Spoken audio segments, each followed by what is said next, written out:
Well, son of a bitch, they actually pulled through.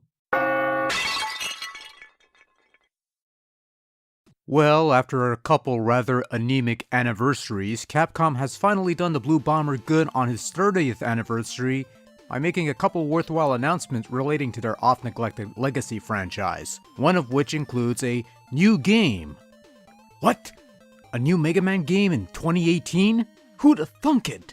But yes, it is true, my friends. Mega Man 11, the latest in the classic Mega Man run, is due out in late 2018 for all the major platforms, including PC, PlayStation 4, Xbox One, and Nintendo Switch. Hey, what do you know, Capcom's actually putting something else out on the fucking Switch after all. Though to be fair, they also mentioned that the two Mega Man Legacy collections will be coming out in 2018 onto the Switch, so that's one more thing to add to the pile. But yeah, Mega Man 11, who'd have thunk it?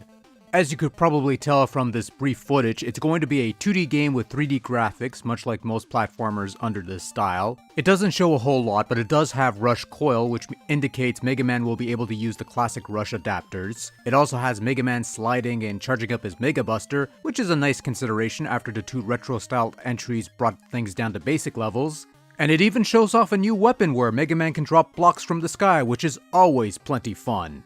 Now, there are some lingering questions, as one can expect from a brief clip being shown, but in my mind, the most important question that deserves to be answered is, will my shots pass through solid objects? 2.5D Mega Man games had this issue, and I think even some of the PlayStation era X games had this, where Buster shots were blocked by a wall or other solid object, and I always found that to be stupid. Look, the poor guy could only shoot left or right. Give him something to have a sporting chance, and if that means having his shots go through solid objects, then so be it. Thus, if I play Mega Man, I want my shots to pass through solid objects, otherwise this whole thing is a fucking sham. Hey, if people want to bitch about Sonic the Hedgehog's eyes being green ruined forever, LOL, or whatever bullshit reasoning they have this week, then I could bitch about my shots being blocked by a barrel that it should have been able to pass through several games ago.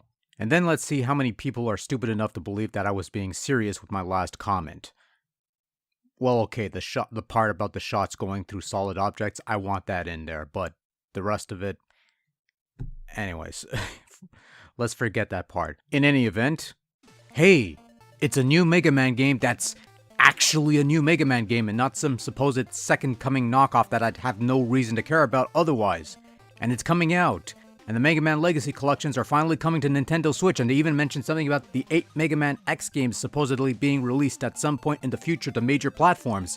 It's nice to see that Capcom remembers there was another popular franchise that they started back in 1987 that people would associate with them.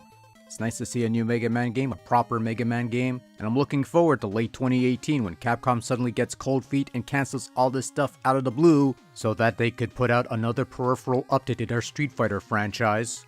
Presumably by announcing that there's a Super Street Fighter V coming out where you have to wait 5 years for an arcade mode to show up on that thing. Doesn't matter if we're finally getting it for free, we should have had it 2 years ago, and yes, I did buy the game. I only played it for like an hour, because the story modes didn't really keep my interest, but, you know, once this arcade mode comes out, Street Fighter V's getting slightly more play, before I go back to Street Fighter 2 on my Super Nintendo. Would like to get my hands on the Switch one of these days, but anyways, that's a digression for another time, so later.